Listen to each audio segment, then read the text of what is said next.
আমিও দেখে নেব তোমার দৌড় কতটা। এই, তুমি কি আমাকে শাসাচ্ছ নাকি? তুমি শাসনী হিসেবে নিলে তাই। অনুভব প্লিজ থামো এবার। কি বলছো তুমি? তুমি এত কথা বাড়িয়ে লাজুরি ক্ষতি করছো। এটা ওদের পার্সোনাল ম্যাটার, তুমি ওদের ঢুকো না, প্লিজ থামো। মূলতা জাস্ট স্টে অ্যাওয়ে। অনুভব, অনুভব, আরে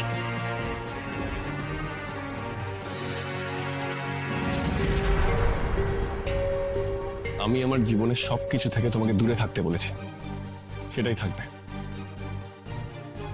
আমার ওপরে অধিকার ফলাতে এসো না।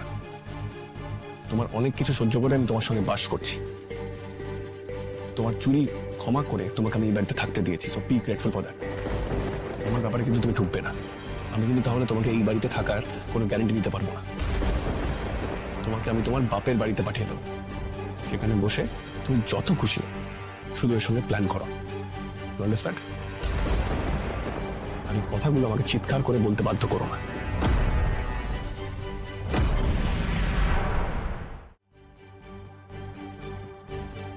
মেয়েটার শরীরটা ভালো নেই, তাতে তো অশান্তি করছে এরা।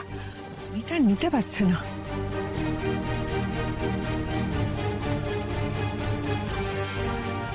কৃষ্ণ, কৃষ্ণ, আমার কথা শোন, শান্ত হ, মাথাটা ঠান্ডা কর। মানে প্র্যাকটিক্যালি আমাদের বোঝা দরকার পুরো বিষয়টা। দেখো, সুদেব ওর হাজবেন্ড, আমরা ওর ডিসিশন নিতে পারি না। আর এমনি অনেক তো কথা হলো, আমরা তো ওকে অনেক কিছু বোঝানোর চেষ্টা করলাম, কিন্তু না ও কিছু মানবে না কিছু বুঝবে। তাই ওর ডিসিশনটাই আমাদের শুনতে হবে কৃষ্ণ। বরঞ্চ আমরা এখন একটা কাজ করতে পারি, গ্রামে গিয়ে লাজুর জন্য কি কি করা দরকার সেটা না হয় আমরা ওকে বোঝাই। একদম ঠিক কথা। আমরা বরং ওকে বোঝাই ওর কি কি প্রয়োজন, মানে লাজুর কি কি প্রয়োজন, মানে চিকিৎসার ক্ষেত্রে বা কেয়ারিং এর ক্ষেত্রে। হ্যাঁ, ওকে বোঝাবার চেষ্টা করি। তুই মাথা গরম করিস না, মাথা ঠান্ডা রাখ। তোমাদের মনে হয় ও বুঝবে? দেখ কৃষ্ণ, আমাদের শহরের এই জীবন, তার রীতি রেওয়াজ, এসবের থেকে গ্রামের সমাজ, তাদের রীতি রেওয়াজ সম্পূর্ণ আলাদা।